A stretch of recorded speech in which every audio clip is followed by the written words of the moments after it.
একটু নিচে করেন। আমার সামনে বসা সম্মানিত সুধীবৃন্দ, আমার প্রিয় মা ও বোনেরা, আসসালামু আলাইকুম ওয়া রাহমাতুল্লাহি ওয়া বারাকাতুহু। আমি আপনাদের কাছে কোনো বক্তব্য রাখবো না, কেননা বেলা অনেক গড়িয়ে গেছে। আমি কেবলমাত্র আমার মরহুম পিতা ব্রিগেডিয়ার হান্নান সাহেব রুহের মাগফিরাত কামনা করে আপনাদের কাছে দোয়া চাইছি, আল্লাহ যেন তাকে বেহেশতবাসী করেন। এবং আমার মরহুম পিতা যেভাবে আপনাদেরকে সাথে নিয়ে কাপাসের উন্নয়নে কাঁধে কাঁধ মিলিয়ে কাজ করে গেছেন, আল্লাহ যেন আমাকে সেই তৌফিক দান করেন, সেই জন্য আপনাদের কাছে দোয়া চাইছি।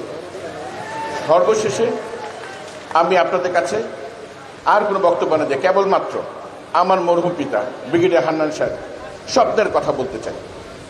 তার স্বপ্ন ছিল ঐক্যবদ্ধ কাপাসিয়া। আসুন আমরা ঐক্যবদ্ধ কাপাসিয়া গড়ে তুলি। তার স্বপ্ন ছিল যে এই কাপাসিয়ায় কোনো ধর্ম ব্যবসায়ী, কোনো ধর্মের নামে যারা মুনাফিকি করে বেড়াচ্ছে, তারা যেন এই কাপাসিয়ায় স্থান না পায়।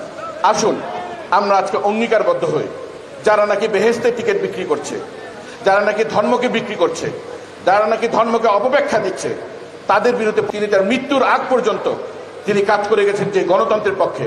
সেই গণতন্ত্রের বিরুদ্ধে যেই ফ্যাসিস্ট আমাদের উপর চেপে বসেছিল, তাদেরকে যেন আমরা কেউ কোন রকম সমঝোতা না করি তাদের সাথে। আসুন আমরা আমার মরহুম পিতার মতো আমরা অঙ্গীকারবদ্ধ হই। আমি আমার বক্তব্য আর দীর্ঘায়িত না করে আমাদের প্রধান অতিথি অতি গুরুত্বপূর্ণ বক্তব্য আপনাদের সাথে তার বক্তব্য শোনার জন্য আহ্বান জানিয়ে আমি আমার শেষ করছি।